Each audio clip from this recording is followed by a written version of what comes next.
We'll get started promptly at 7 o'clock. Welcome, families. If you're just joining us, we'll get started right at 7 o'clock. Thanks for joining us tonight.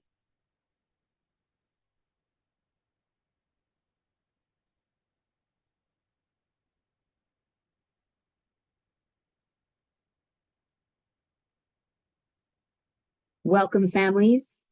If you're just joining us, we'll get started at 7.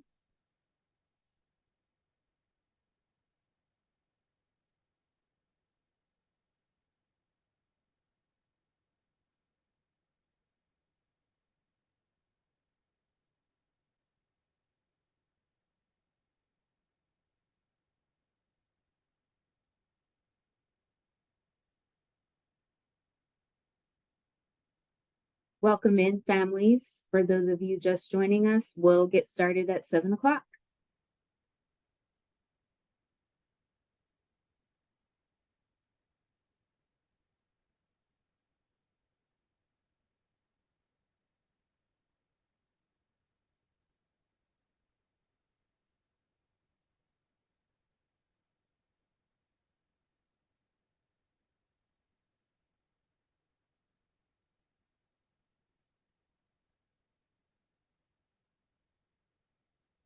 Welcome, families.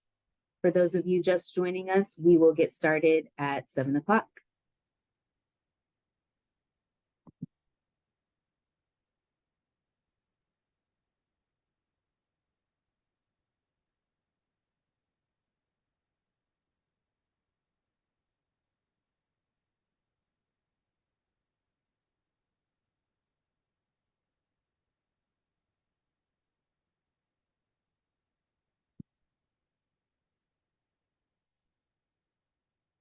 Welcome, families. If you're just joining us, we'll get started in a couple of minutes at 7 o'clock.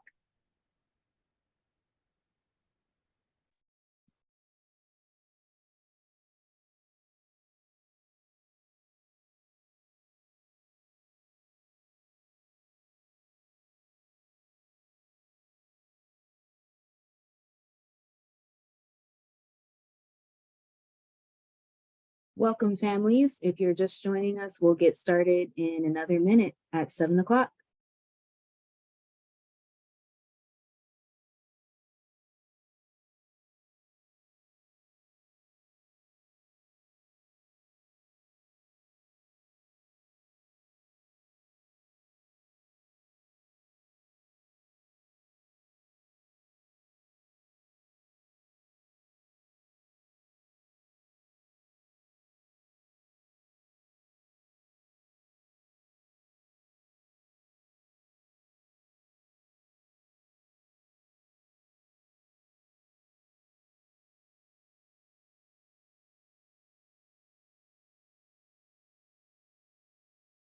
Welcome, families. If you're just joining us, we will get started shortly.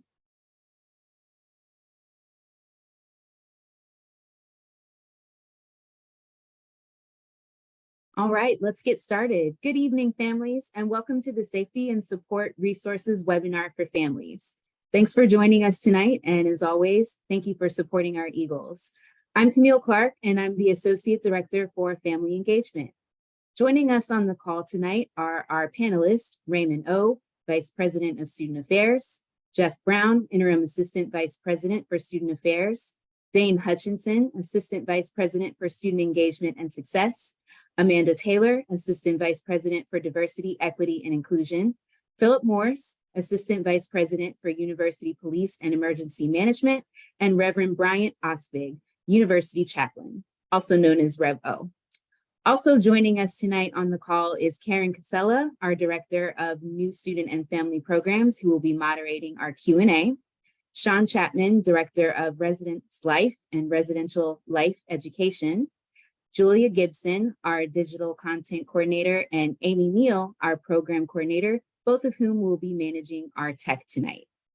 As we work together to navigate current and world events as a community, we recognize the impact, acknowledge your concerns, and appreciate the engagement and feedback that you have shared with us over the past few weeks. In this session, we'll cover community resources and programming, AUPD resources and safety programs, inner belief support, and overviews of AU's freedom of expression policy, our approach to campus activism, and our student conduct processes and reporting. Before I get started, I do have a couple of notes for you. The first is that this session will be recorded and we will share it with you just as soon as it's available. The second is that we've shared your pre-submitted questions with panelists in hopes that they address those concerns in their presentations, and we will hold time at the end for Q&A. So now I'm going to pass it over to Raymond O, who will speak to us about community resources and programming. Thank you so much, Camille. Welcome, everybody. It's a pleasure for me to welcome you first this evening. I want to first take a moment by acknowledging that this has been an exceptionally difficult time for many of your students and also for our faculty, staff, and alumni as well. And so despite the fact that we have a slide deck here, we want to look you in the eye as much as we can on this webinar to let you know that we understand this can be a particularly challenging time for your student. And it is because of our commitment to how your student is doing and wanting to ensure that they flourish, that they thrive, and they feel a sense of safety and security on campus that we're joining you tonight for this very important conversation. And that is certainly one of the reasons that took me into the field, is wanting to support students. So on that note, I'm going to be going over a few of our many resources. And I also want to acknowledge everyone else on this webinar and our collective team across the university that's dedicated to supporting your student. The first office I want to acknowledge is that we have a stellar Dean of Students team that oversees a team that we call the CARE team.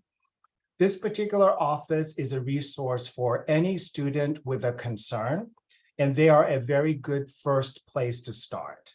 So whether it's a concern with doxing, or whether it's a concern with a bias incident, or even simply concerns with being in the residence halls and feeling unsafe. That's a very good place to start, because that office is trained to offer referrals as well, and to ensure that your student is taken care of and that we make the proper referrals as needed. In addition to the office, we've also offered a number of campus webinars. And in fact, today we even did an alumni webinar. We wanted to mention that this evening because part of the reason we're doing these webinars is that we understand you may have many questions and concerns. So we wanted to utilize technology to inform us. So while we have officers on the ground to support your student, we also know that you're a critical partner. So we want to use this apparatus and mode of technology to be a resource for you. And we will be doing additional webinars like the one we did over a week ago for the entire campus, to make sure students also have access to the content that we're sharing this evening. In addition to that, as mentioned before, having a counseling background, one of the reasons that I love what I do is that I get to see students through not only difficult moments, but also wonderful moments during their career at American University. So some of the ways in which we are a resource for your student is I've had a number of individual meetings with students. Also, we've met with student groups, campus registered student organizations, and also campus partners. And I wanted to highlight that because it is through those individual conversations that often we're able to build trust with students and also answer difficult questions if your student has any concerns with that. I also want to acknowledge that our residence life staff is part of this webinar as well, and a number of residence hall programs, as well as the individual resident advisors, community directors, and certainly the senior team in Housing Arrest Life. They're also a resource for your student as well. Finally, we are planning a number of programming on campus, and I know that Rev O will be talking about some of those in a bit. But we understand that not only is this a stressful time for your student, But as a college student, they need to sleep, eat, exercise so that they can thrive on campus. So in addition to programming specific to supporting students during this time, we also have proactive programming through a number of the offices at AU. So that's a very quick overview of some of the resources that we have for your student. And we're eager to talk to you this evening, connect with you, and we hope that we convey not only the content, but our hearts and our desire to ensure that your student feel cared for and that you know that they're in good hands under our leadership. With that, I'm now going to turn it to Phil Morse, who's going to talk about our resources through AUPD and safety and security concerns. Phil. Thank you, Raymond, and welcome everyone. Thanks for joining us tonight. I'm going to go through this fairly quickly, but and at a very high level, but certainly I'm always available to you for any follow-up in the future. So I want to start with the University Police. We are the sole law enforcement providers of law enforcement services here at American University, and all our university properties owned or leased within the District of Columbia. Along with our extensive law enforcement training that we put the officers through, we're also trained in crisis intervention and de-escalation. And we are partnered with our DC Fire Department, the DC Department of Behavioral Health, the National Alliance of Mental Health, and work very closely with our counseling center and our health center, and also very closely with my colleagues who are with us here tonight. The university has a violence prevention policy, and it also has a community reporting process.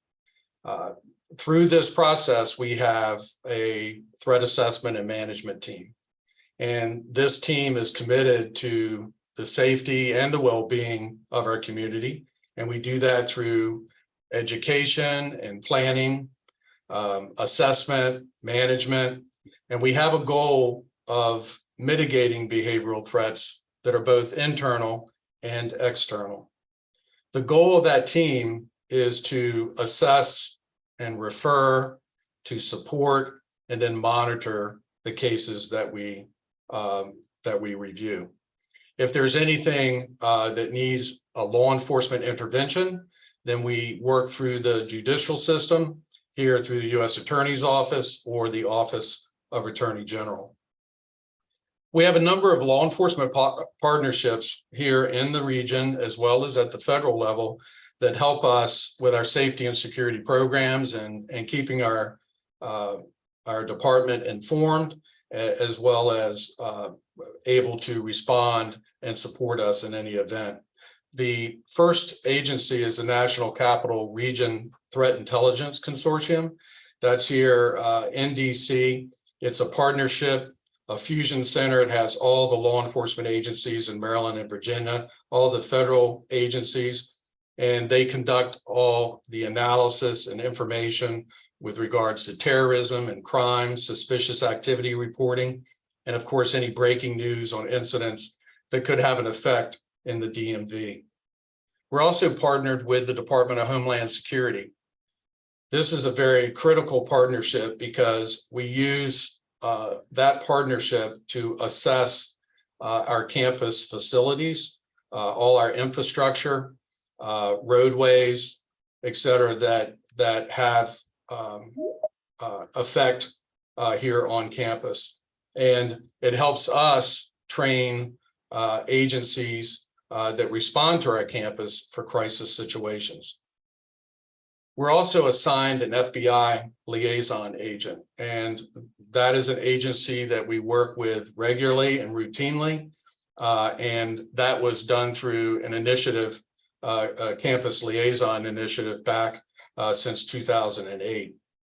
We also have a very close partnership with the Metropolitan Police Department and the DC Fire Department. They are critical to any response to an armed intruder or critical incident, fire, et cetera, that may occur here on campus. And all these processes of response and personal safety, they're all connected to our emergency preparedness plans. They're connected to our physical security countermeasures and also the threat management team that I mentioned earlier. The objective is we want to prevent any kind of violence from occurring in the first place.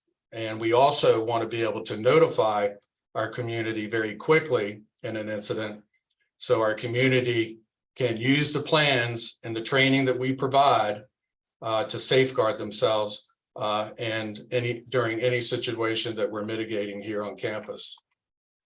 We do have the ability to notify our community with a mass communication system, and it will warn our community, instruct our community anytime there is an emergency. And we do that through text messaging, email, social media. We have indoor alertus beacons. We have outdoor PA systems. We have a TV network, and we also have the ability to send messaging to classrooms through ring down phones and also desktop alertus to our classrooms. All our emergency plans are on our website. All our training is on our website, that we train our community and provide information about emergencies. All our buildings have these emergency plans, quick reference guides that are on the walls as you exit. So whatever building you're in, you can have a quick reference guide as to what to do in any emergency situation. We have an emergency communication center. We have interoperability with other agencies, and we have an emergency management center to manage any emergency here on campus. Our interoperability is critical to response to our campus, so we don't have to go through a call service process. We simply connect to the agency that we need, and we communicate with them. Our 911 center is 24 hours a day. All our dispatchers are trained. We're monitoring all access control, all alarms, all our camera systems. Also, all our buildings are reporting through a fire monitoring station. All our buildings are sprinkler systems, fire suppression, and notification by sight and sound. One of the things we accomplished in the last 10 years is the ability to quickly and immediately lock our campus down. So we have the ability to do that with a single push of a button, also push out messaging, and then our community can react to that with the training that is provided. Going to move to personal safety. We have a personal safety app. It's called Rave Guardian. We provide that to our community members. It is free, and it is essentially a duress alarm that you can carry with you. It connects you to the police at all times, and it gives us your location. As I said, we push this device because our students not only live on campus and live off campus, but they also traverse the city. And being able to have this device with them gives them connectivity to the police at all times.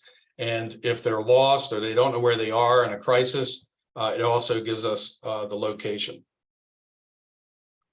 All our plans, like I said, are on the emergency preparedness website. We ask our community members to access their personal accounts to ensure that whatever devices they're using for us to send a message to, that they're all updated. All that is easily done through our emergency preparedness site through Alert AU. Also, guests and visitors and parents can use the guest option. So you can actually receive emergency messaging as well. You can turn that on or turn that off to whenever you're here or away. We have a safe ride program. If any of our community members are stuck outside the university and can't get back, we either send a reputable service to pick them up or we go get them ourselves. We also do safety escorts here on campus and a number of building evacuation trainings related to fire safety. We have a number of all our buildings actually have a number of AEDs, the automatic defibrillators, and throughout campus, and soon Narcan as well. We provide safety training to our community members. We do these classes year round, and we hope that our community members take us up on it and have some fun, but at the same time, learn how to protect themselves. Building safety and security. All our residence halls are locked 24 hours a day, but as I mentioned, we do have campus-wide lockdown. And we also have provided the ability for all classrooms to be locked as well. The residence halls are locked 24/7. It requires a valid ID. You must be authorized to enter. We do have people who are the middle level of security who ensure that the people entering are authorized. And we've added some new technology recently called Swipe and Show that helps our front desk personnel make sure that everyone has the opportunity to sign in so that they can see who they are. All the buildings, all our res halls are also sprinkler and fire suppression. Our academic and administrative buildings, again, we have the ability to lock down. They are locked based on academic schedule, and only those who have authorization can enter. If our students or faculty or staff are traveling overseas, we have an international travel program through our Office of Global Safety. It's obviously international travel is an integral part of our educational experience. And due to the unique nature of international travel and the destinations, our faculty, staff, and students have this office so that we can assess the risk and inform them about those risks prior to going and also while they are there. So I want to talk currently about our security posture at American University, especially with the environment nationally and worldwide, as well as the feeling of wanting to be safe and feel safe here at American University. We're partnering and have partnered with our law enforcement partners here in DC. As I spoke to earlier, we are receiving intelligence information across the city, domestically and internationally. We are aware of all emerging threats and activities and events that could have an effect on our campus. Engagement with our community is very critical, and we're working with our campus partners, my colleagues here on the call tonight, to ensure a consistent exchange of information regarding the concerns of our students, faculty, and staff.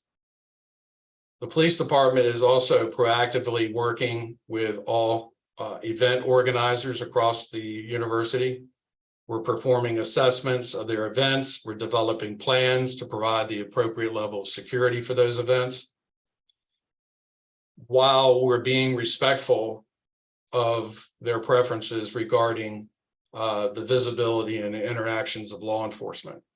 But we are there for our community 24/7.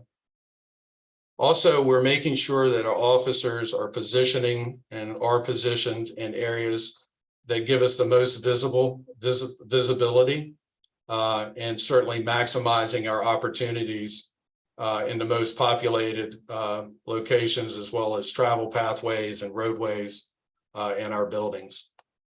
And finally, I just want to give a very high level update on a number of investigations that are occurring.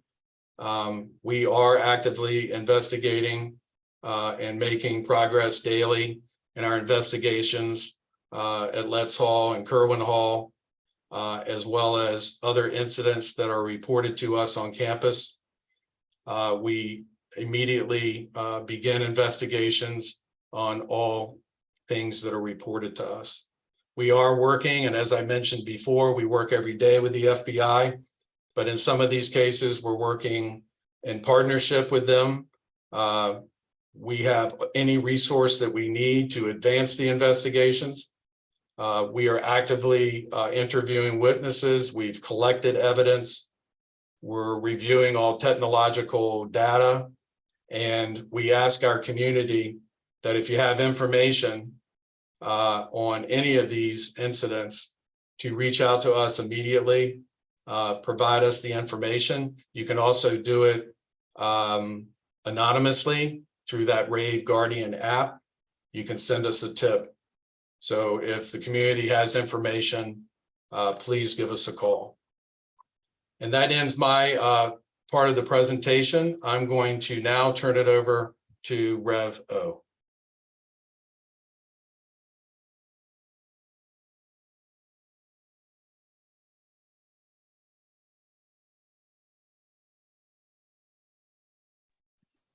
Good evening, everyone. K Spiritual Life Center is a place for persons of all beliefs to explore meaning, explore purpose, and find community. I'm the Reverend Brian Oskvig. I'm the university chaplain, and we have really understood the importance of K Spiritual Life Center during this tense time in our world and on our campus. In the midst of this challenging time, K Spiritual Life Center has created spaces for strengthening community and providing space for persons to center themselves and find some peace and calm and step away from what they may be experiencing as challenging or troubling experiences across campus. In particular, K Spiritual Life Center has been reserved weekdays, Monday through Friday, from noon to 1 p.m.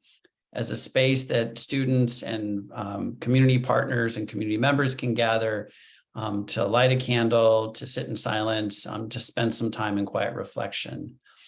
On Wednesdays, from 12:15 to about 12:30, there's a guided reflection that's open to persons of all beliefs that's being hosted out of this space.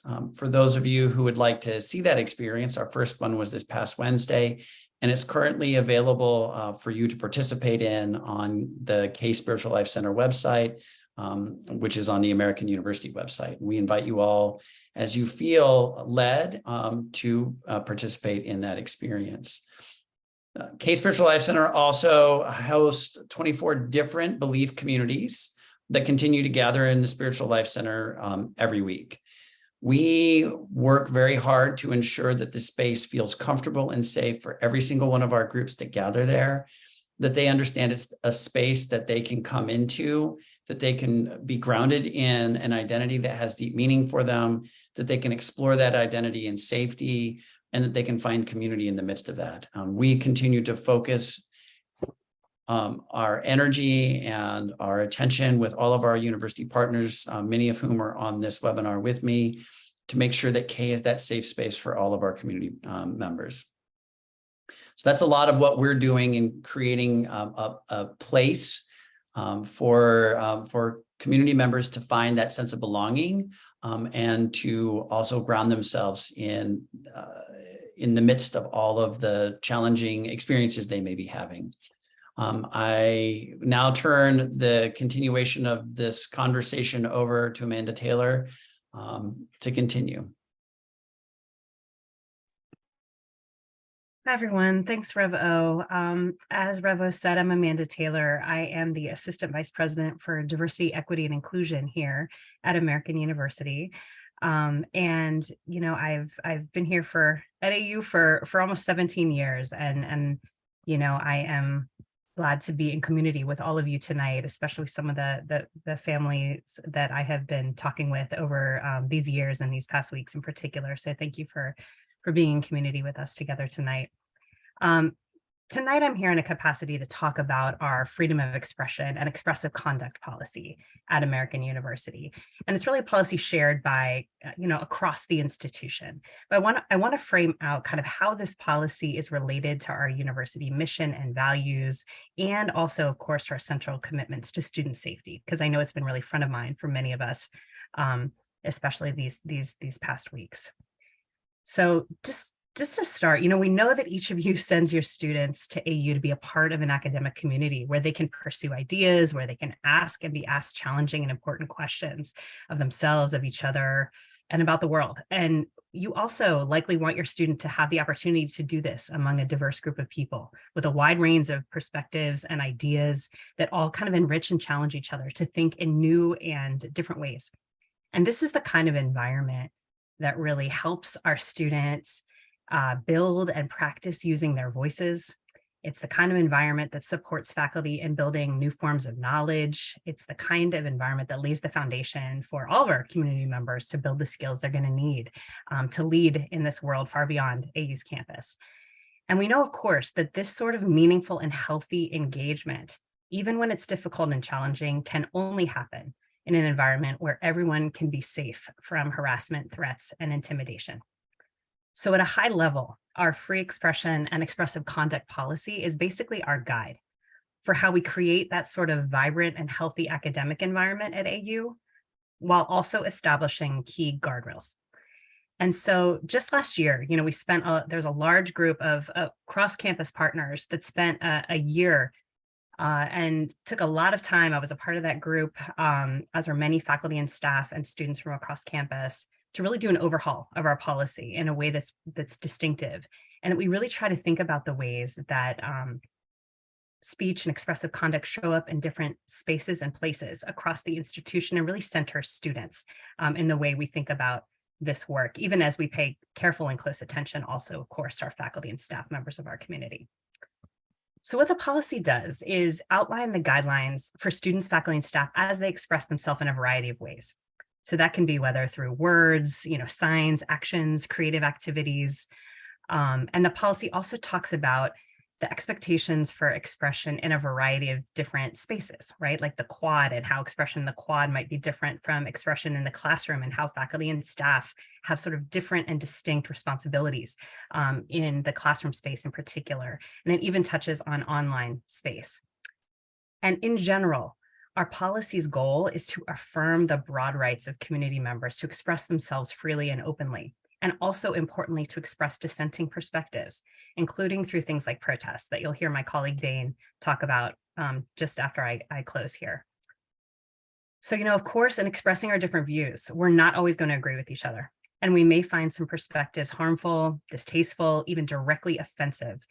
And our policy generally doesn't limit speech that people, and many people, may find offensive and repugnant.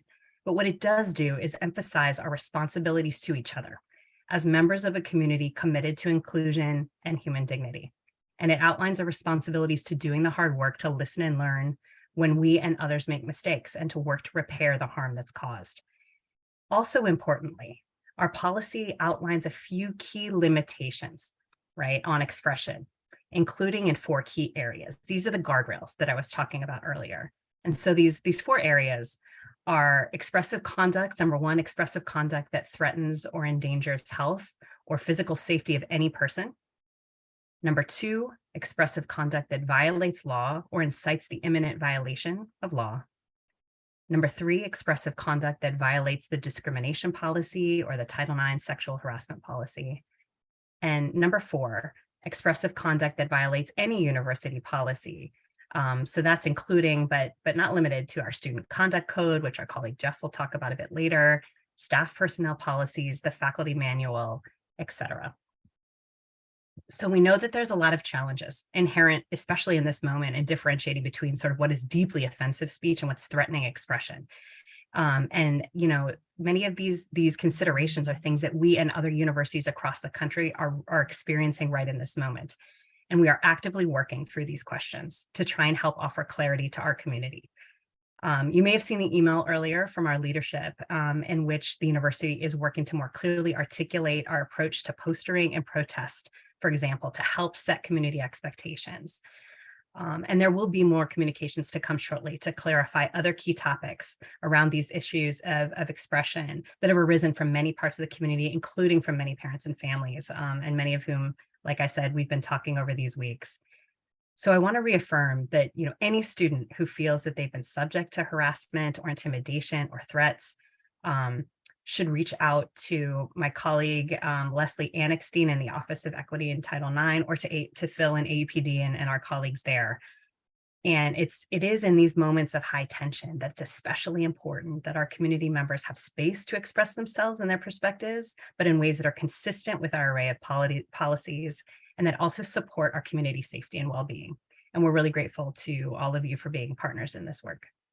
So to talk more about protest and sort of how that aligns and flows from this free expression policy, I'm going to turn to my colleague, Dane Hutchinson. Awesome. Thank you, Amanda. I'm so happy to be here with all of you tonight. My name is Dane Hutchinson, like Amanda mentioned before, and I'm the Assistant Vice President for Student Engagement and Success here at AU in the Division of Student Affairs. So I'll talk a little bit tonight about campus protests and expressions of dissent. American University supports the right to free expression, including freedom to express dissent within the context of the law and the responsibility for one's actions. The university does reserve the right to specify the time, place, and manner for the exercise of expression by community members, guided by factors that include safety, the rights of others, and the normal functioning of the university. And Amanda kind of alluded to some of those things earlier in her talk. As an educational institution, we believe in the rights of all AU community members to peacefully assemble, to demonstrate, to protest, or to rally. At the same time, we have a responsibility to ensure the safety of our community, to protect the lives and property of its members, and to maintain the continued conduct of the essential functions of the university, in particular classes for our students. AU as a private institution only allows persons affiliated with American University to have the right to protest on university property. Outside groups or individuals are not permitted to be on university property or to partake in protest activities without the express consent and approval of the university. When the university becomes aware of a potential student protest, university staff will proactively reach out to the organizers to ensure that protesters are aware of and abide by university policies, including our freedom of expression policy and the student code of conduct. Following this outreach, the campus activism response team, aka CART, is activated, of which I currently serve as the chair. This is a team of faculty and staff who are on hand to manage protest events and to ensure the safety of our community and the right to freely assemble and dissent. The team will include staff and faculty with relevant expertise and knowledge of areas of critical issues likely to be the source of the dissent or protest. The CART team works closely with the American University Police Department, like Phil mentioned earlier, to assess public gatherings, including protests, and to plan for public safety. University police is always present in plain clothes, uniform, or both, depending on the advanced information known about the action. University police may intervene if a CART member requests their intervention because the protester refuses to comply with a CART directive or cease behaviors that are major disruptions to the functioning of the university, or in cases where there's a threat to the safety of persons, students, or property. The university does take the safety of our students and our community members seriously and will implement our policies as it relates to campus activism and to all protest activity happening on campus. Students who violate our policies are referred to the appropriate offices, one of which could be the Dean of Students office, and we will hear from them next with our AVP for Student Affairs, Jeff Brown.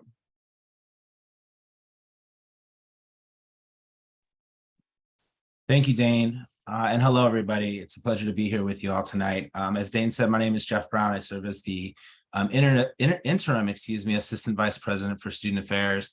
And I'm here tonight to give you a few highlights in terms of student conduct, our process, and the reporting process around incidents here. So a few things to note here. Our Office of Student Accountability and Restorative Practices is the office on our campus that is responsible for the adjudication and the administration of our student conduct code. I believe Camille, or one of our helpers here, is about to drop that link into the chat here if you'd like to reference it. That office, also known by our students as OSARP, is the office that receives these reports. Any community member who feels there has been an alleged violation of our student conduct code can submit those reports to that office for review.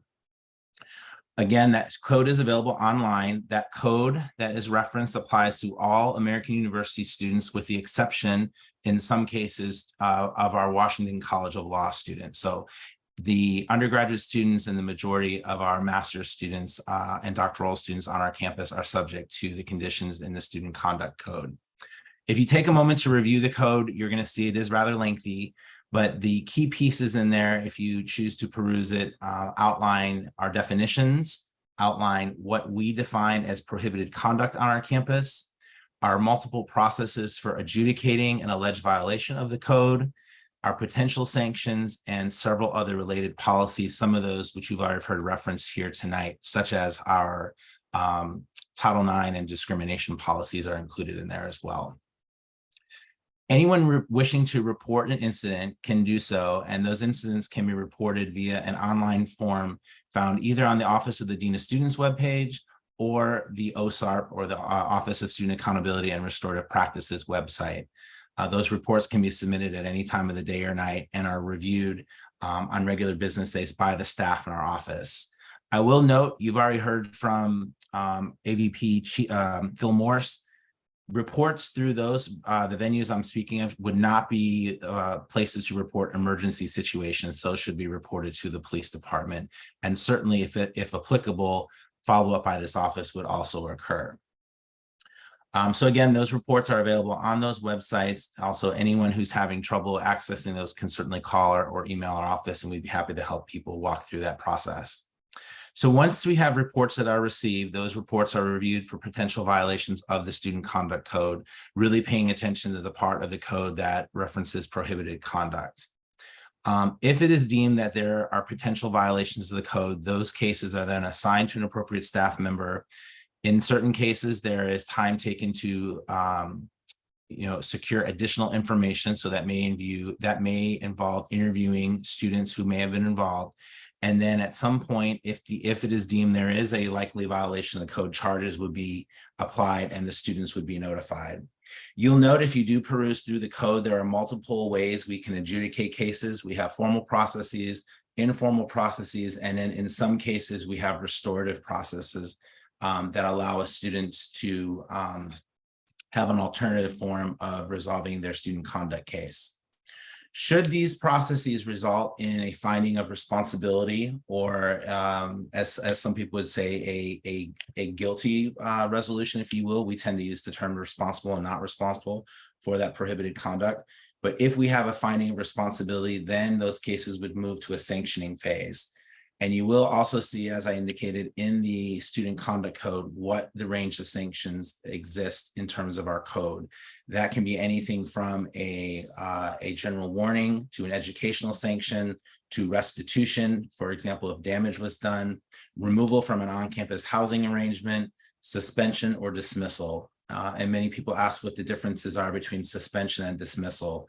Dismissal is a permanent measure where a student is not allowed to return to the university, whereas suspension is a separation of the student from the university for a given period of time. So again, I'm happy to answer specific questions if people would like to reach out, but the majority of this information would be included in the Student Code of Conduct. So I thank you for your time, and I believe I'm going to turn it back to Karen at this point.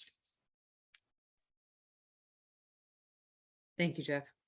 My name is Karen Casella. I'm the Director of New Student and Family Programs here at American University. And I want to thank all of you families who have joined us for this session tonight. As you heard earlier from Camille and others on the panel, our team has been collecting and sharing all of the feedback and the questions that we've received from you, our families. And I'm sure that we are not going to be able to address everyone's questions and concerns in this session, but let's go ahead and get started. We've talked a lot about our commitment to support the health and safety of our students mentally, physically, spiritually, right? These are truly traumatic events. And as one of our parents this evening put it plainly, anxiety and fear are sky high. As the parent of 2 college students myself, I know how awful it feels. Like when you get that call from your student hundreds of miles away that they are scared, overwhelmed, or depressed. It is excruciating when you feel helpless as a parent to help. So, here at AU, we certainly have shared out a lot about the resources that we have available to support students, but that list can feel pretty overwhelming, I think, even like in this setting tonight. Jeff, I want to circle back to you. can you help our parents understand where they should direct their concerns for their students? Sorry, where a parent should direct their student when they're calling them in crisis? Sure. Thank you, Karen. Great question, and a question that we have gotten multiple times, particularly over the last month or so. So a student who is in need of, let's start with mental health support as one of the common areas. Students who are in need of that, and then maybe who are not already utilizing these resources, should be reaching out to our Center for Wellbeing and Psychological Services. This is a service provided on campus through the Division of Student Affairs. Students can make an appointment to schedule an intake if they are not already within that system. We can talk a little bit more about that here in a moment, but in addition to the individual services that that center offers, they can also review what additional services. So they offer a variety of online/virtual services, as well as group sessions, also services through several different apps, and most of that information would be contained on their website. But the key would be is if they are looking to see someone on an individual basis, that they reach out and schedule an appointment with the center. If a student is in immediate need of support, we also offer another level of service for mental health crises or mental health support. It is a service we call AU Protocol Services. Now, the great thing about this service is it is available 24 hours a day, 7 days a week, regardless of the location of the student. And that number is 202-885-7979. I know we'll have one of our staff members insert that in the chat if you did not catch it. But again, that is a service that students can reach out to if they're in crisis 24 hours a day, 7 days a week. And certainly our residence hall staff is aware of that service to direct students there as well.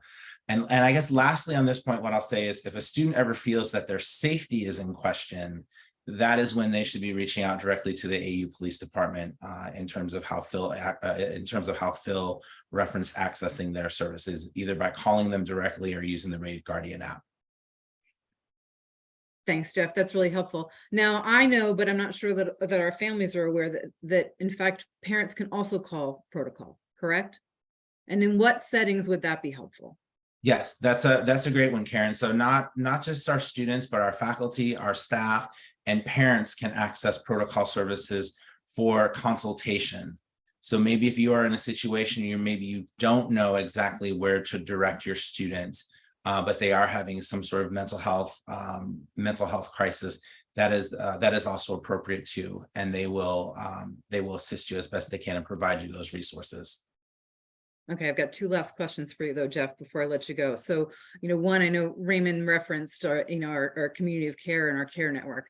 And that's one method for us on campus when folks have a concern about a student.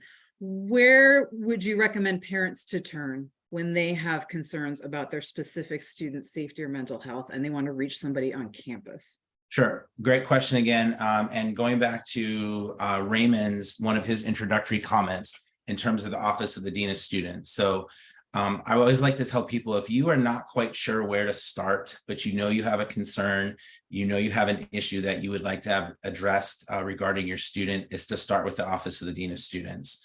From a parent or family perspective, the best way would be either to call us or email us at dos@american.com, or excuse me, dos@american.edu is the best way for a parent to initiate that process in terms of reaching out to students and attempting to connect them to care.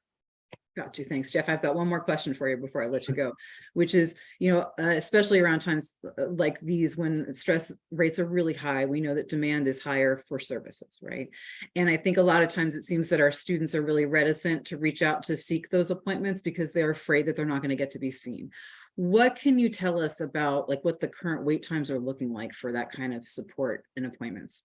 Sure. Excellent question. So this is something that we monitor on a fairly regular basis, is how long it takes a student to get into care in our Center for Wellbeing and Psychological Services. So as of this week, we are actually seeing availability for intakes within a day. So actually, and just speaking to our executive director over that center, they still have intake appointments available for tomorrow, which is Friday. We also have intake still available for next week. Now, next week it's a little bit tricky because several of our students are traveling, Many students will have virtual classes most of the week. And then of course, the end of the week is the Thanksgiving break. But intakes are taking generally within a day or two at this point. In terms of then that next step, it is generally taking about 3 days following the intake for a student to be assigned to their clinician and for that next step in terms of scheduling to happen. Okay, great. All right, I'm gonna switch gears a little bit. There are reports about protests on other campuses around the country that seem truly threatening and unsafe. And I know, because I've heard from many of our families, that our families are truly concerned about the same things or similar things happening here at AU. Dane, can you tell us a little bit more about what the protests have been looking like on campus? I think it's really hard to tell when you're the parent and you're getting your news through social media or a chain of what folks have heard and reported, and they're not really here to witness. What can you tell us about what it's been looking like, and share a little bit, if you can, about the work that goes on behind the scenes to prepare for these kinds of activities? That's a really good question, Karen. Thanks for asking it. When the university is aware of a potential protest, we do reach out to the student or the student group that is going to be leading the protest or organizing the protest on campus. In that initial conversation, we're explaining to the students or the student group our freedom of expression policy. We're talking about our student code of conduct. And we're trying to gather as much information as possible about the time, the location, et cetera, of the protest before it happens. When we gather that information, when we had that conversation with our students or the student groups, we then convene a small group of administrators with AUPD to talk about campus activism and then to activate the campus activism response team. The team I mentioned earlier is a team of faculty and staff members that are aware of protest activity happening on campus, and they're there to observe and monitor and to escalate to AUPD if we find that the protest is getting out of hand or it's escalating beyond what was shared in our initial outreach meeting with the students. So the AU Police Department is present. Police officers might be in plain clothes or they might be in uniform, and they're at the perimeters of the said protest. To our knowledge, there's been no protest this semester where trained staff members have not been present to monitor for dissent, including members of the AU Police Department. So we quickly respond when there's a protest. There's always a staff member, several staff members around to make sure that our protests don't get out of hand. And so I know that our protest policies outline some restrictions, for instance, around like blocking access to buildings or disrupting class instruction. I mean, so does it sounds like we've got staff in place to make sure that these things are not happening. Is that your assessment? That is our assessment. Protest activity that happens on campus should not, block the normal functioning of the university. And so if that does happen, we do respond quickly to those incidents. But our staff are trained to respond quickly to protest activity that's happening on campus. And we do that in partnership with AUPD. Thanks. And Karen, if I may just jump in here to add to what Dane has mentioned. I see a couple of questions about the recent protest around SIS and some of the concerns here. And I want to share with everyone here that while a lot goes on behind the scenes, a lot also happens after a protest, because when a protest is unfolding, our first and number one concern is the health and safety of everyone involved. We're also concerned to make sure, and we also work hard to diffuse any escalating tensions. A very quick web search, you will be able to gather that just within the last 48 hours, there have been a number of students arrested on different campuses due to altercations as a result of protest. So that's what we don't want at AU. And so much of what we do is during the protest and certainly beforehand, to Dane's point, of anticipating to make sure that there isn't concerns with health and safety, but there's also a lot happening after a protest. For instance, if there was the type of disruption that interferes with classes, or if there was a particularly offensive interaction or signs. And I know that there was a message here about what May students have been chanting. All of that is what we evaluate at the conclusion of a protest. And that, coupled with any complaints that we have through the university, is how we address any concerns during the protest. But number one, health and safety. And number two, we evaluate what has happened. So we just want to assure you that while, yes, there's a protest policy, the evaluation is before, during, and also afterwards and ongoing when it comes to any policy related violations, which we do address swiftly. Thank you for that, Dana and Raymond. Phil, I want to turn back to you for a minute if I can. I think it's really hard for our families to get a good feel, a sense of the volume or the threat level of incidents on campus. You know, we hear like things murmur, but it's really hard to understand what's actually happening. What more can you share with us at this time? Well, I understand the emotions right now. And I think to Raymond's point just a minute ago, is that our objective throughout the day and night is to be present to manage behavior, manage any incident that occurs. And if something is reported, to handle that immediately. With respect to reporting, if one of the obligations of the university under the Department of Education is to have a crime log, which is public, which is on our website. So that's accessible for people to see what is happening on a daily basis at American University. And then also what is publicly available are the annual security reports. And most recently, our last one was October 1st, to see history on our campus for the last 3 years. But what we see right now is emotions running high, and people trying to express themselves in different ways. But the people here on this call, along with the police department, are managing that. And of course, there's accountability for anyone who violates the policy. And where we can, we try to, refer cases to conduct to make this educational. But when it is egregious, if there is any violence, if there is any targeting, then that is something we don't tolerate. And that is why currently we're partnered with the FBI, the Civil Rights Division, and why we are aggressively pursuing these cases where individuals are threatened, or individuals are targeted or harassed. And we won't tolerate that. So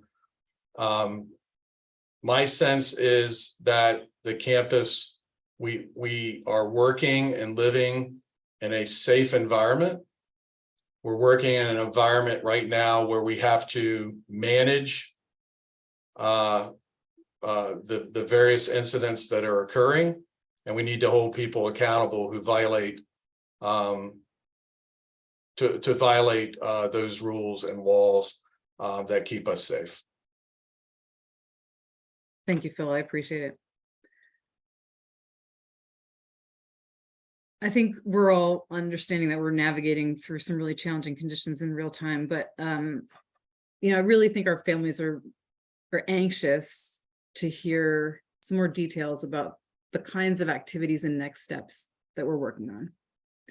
We have parents on this call who are wondering, for instance, how we might be engaging our experts in peace and conflict resolution, or the ways in which our AUX courses are making space to support dialogue.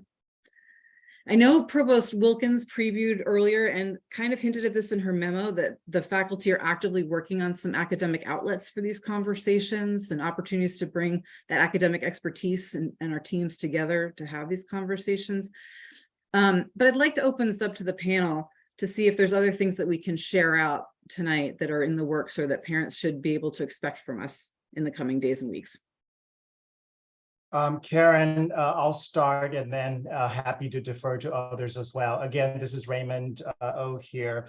I want to first address one of the questions that I see on the screen here, and I will just refer to it. Is the university concerned about the consistent inflammatory speech and what it's doing to Jewish students on campus? Absolutely. I was just on the phone earlier with our director of Hillel, and we are deeply concerned about anti-Semitic speech. And some of the steps that we are taking include examining AUX courses that address this, looking at how orientation programs may include educational modules for students, but curriculum, which Vicki Wilkins, the provost, is looking at this currently, and this is a very important and impactful exercise that the provost and the faculty are engaging in right now.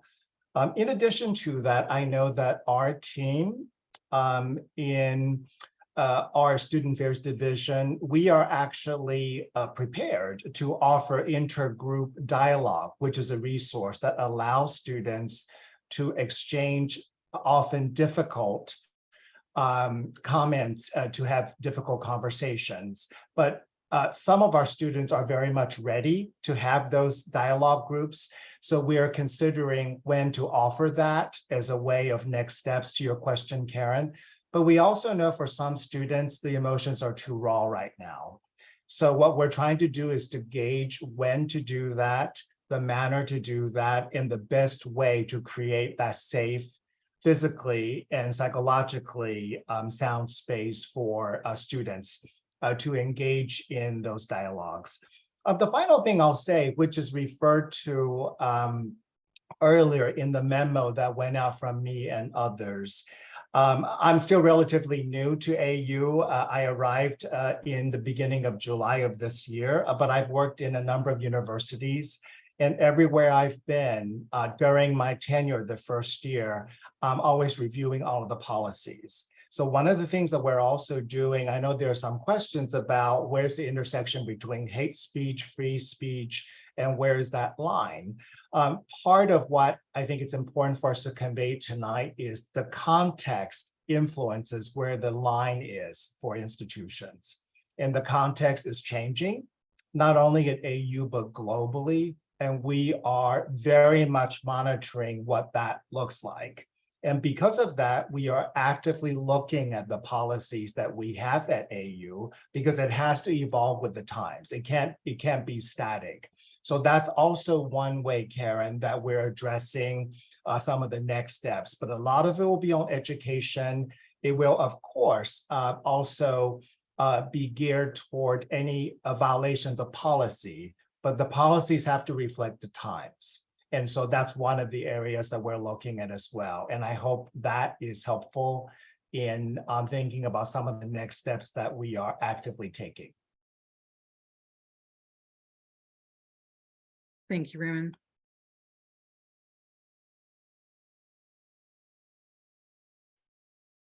Folks, we're about ready to wrap up for the evening, and I want to thank our panelists for taking the time to be with us. I also, though, most importantly, want to thank our families. Your questions and your sustained engagement is important to us as we work together to support our Eagles. Again, I know we didn't get to answer everybody's questions. I continue to invite you to share them with us at auparent@american.edu. And we'll work to communicate our responses, whether it's through our mass messages or with direct replies as we can. I want to thank you again. Stay safe and have a good night.